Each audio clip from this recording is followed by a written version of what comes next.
San Miguel Beer. Pinaglaruan lamang ang Batang Northport, Batang Pier.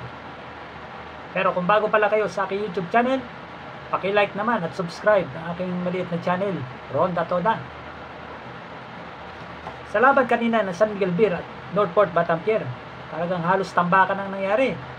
First quarter pa lang, hanggang umabot ng fourth quarter, talagang hindi nakalamang ang Batang Pier. Talagang napakalaki ng tambak ng San Miguel Beer.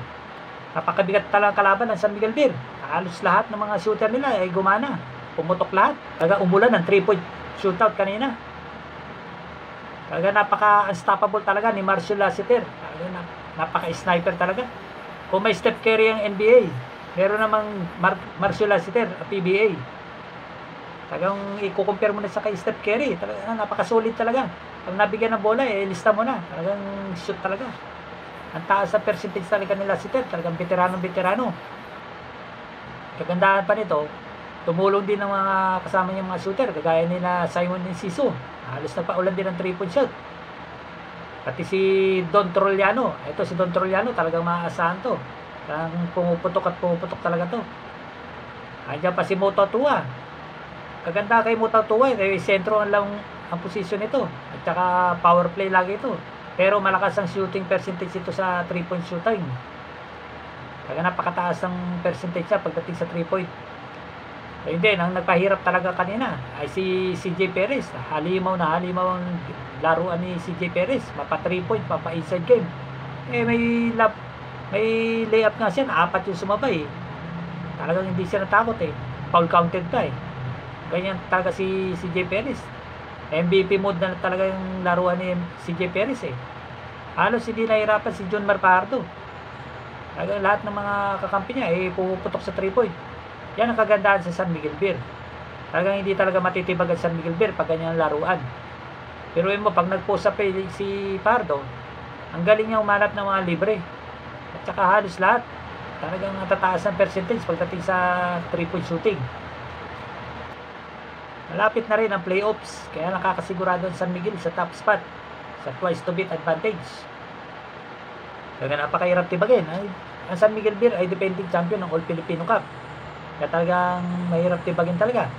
Ngayon, kung gusto talagang talunin ng ibang team sa San Miguel Beer, ay kailangan nila magdoble kayod. Kailangan nila ng matibay at mabibilis na guard na magbabantay sa mga shooter ng San Miguel Beer. Ang pinakamalaking adjustment na dapat gawin ng mga ibang teams upang matalo ng San Miguel ay mag-assign sila ng mga matatangkad na player na mabibilis na pwede bumantay sa mga shooter ng San Miguel Beer. Kasi napakalaking factor nun. Hindi makakatira na maayos yung mga shooter ng San Miguel Beer dahil mataas yung defender nila. Mabilis kumilos at magaling dumepensa. Yan ang para mahirapan ng San Miguel Beer.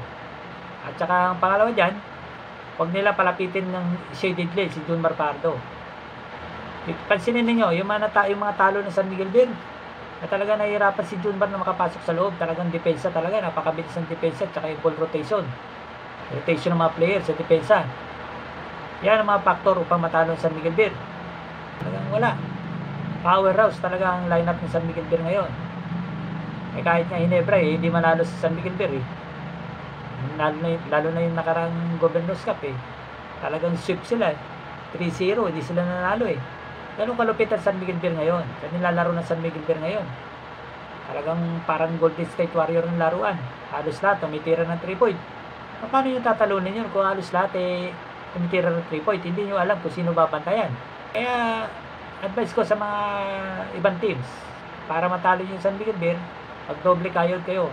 Talagang aggressive defense at saka yung rotation ng mga gwardiya talagang dapat mabilis.